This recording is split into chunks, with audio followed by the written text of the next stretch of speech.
Yo, welcome to the RshU Clan's Tactical Equipment Analysis series, where we show you the importance of every equipment and how it can be used for rushing. Many people reject most equipment and are so accustomed to the traditional only stuns and flash grenades in their class setups.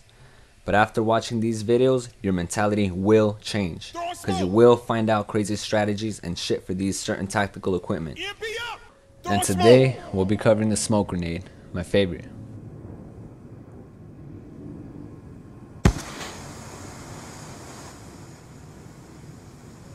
The first difference I notice on the smoke grenade is how it is tossed faster even without fast hands.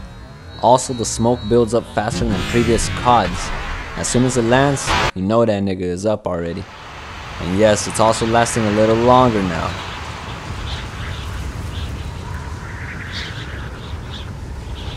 It also has this little gravity increase while in the air after tossing.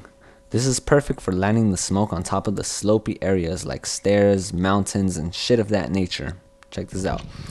And check how it explodes as soon as it lands, instead of rolling like other CODs. This helps for more control over the smoke to have it exactly where you want it to be. During the RshU route series, this will especially come in handy. One of the best ways to use the smoke is to cover up lines of sight from long-range threats, like snipers. You should never have an excuse for maps being too big for shotguns by doing this. Oh, and this blocking of view also works for sentry guns. If you didn't know, the sentry guns can't see you if there is smoke blocking their view, so it really helps against those annoying kill streaks.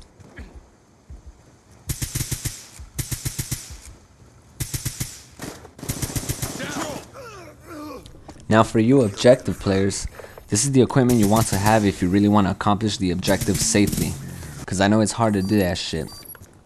It really helps for objectives like defusing or planting the bombs to increase chances of survival while pressing them buttons.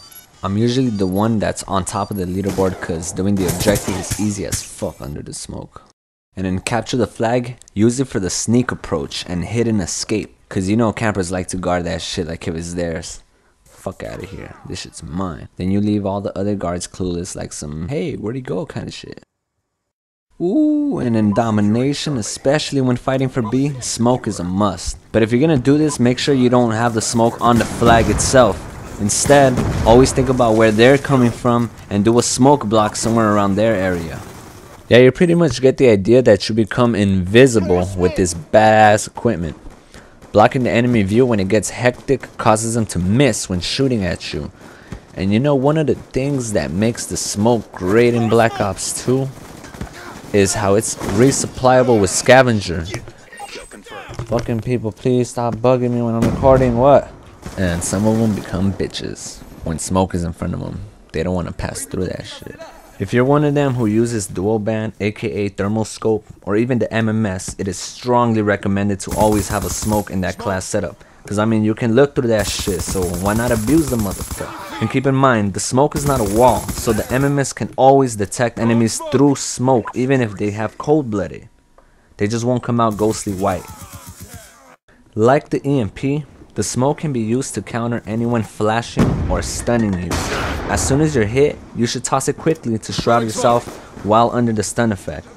Then the enemy thinks you're there, but if you move quickly, find a way to get around them and they're gonna be distracted waiting for the smoke to clear up. You know, you can fuck them up. This is one of the only equipments that can help you from these situations. And maybe now you don't have to worry about running tactical maps. But that's up to you. And this is a great strategy, but the real deal is the class setup I call Cloud Runner. It's the best tip I can ever give you guys to stay alive longer. And it's about using smoke all the time in every section you wander to or after killing an enemy, because you will be resupplying smoke again and again with scavenger packs. Notice how this HGR just can't even kill me during this hectic situation, where I'm even killing enemies as I avoid this piece of shit. For you people with survival as your main focus, maybe you're trying to get a bloodthirsty medal or relentless or whatever, this strategy can increase the chances of making it happen. If you haven't checked out my How to Get Bloodthirsty video, check it out to understand more about it. Yup, the Cloud Runner, creating clouds of smoke as you run through the map. Fuck camping. Now I'm going to explain the purpose of this equipment during search and destroy rush routes. Your goal and focus is to aid your team with a good smoke cover to make it safer to rush through the most dangerous areas. I suggest always taking advantage of the open rush routes where you can cover the enemy line of sight. For example, the middle of the map can be very risky because a lot of people like to snipe from their spawn. But you block their view and sneak your way in, giving you the quickest access to the enemy's spawn. You can clearly see how successful a rush can be done easily with this technique.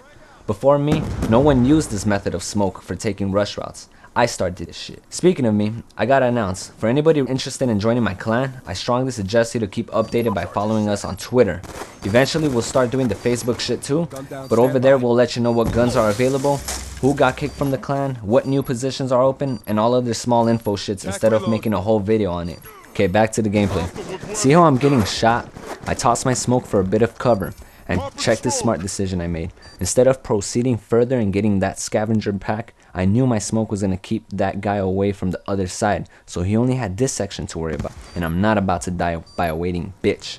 So I don't go for the scavenger pack. Instead I go back because I didn't throw a smoke for no reason. Don't get tempted, remember that tip. Be smart when you use this, everybody. And that's it. Hope you guys enjoyed and learned the amazing potential of the almighty smoke grenade, aka reason for First Blood's existence. So now, deuces to you losers who choose to fucking boost, but not like us. We boost with a rush, cuz we the crew, RshU. Ooh, you're killing them, blood.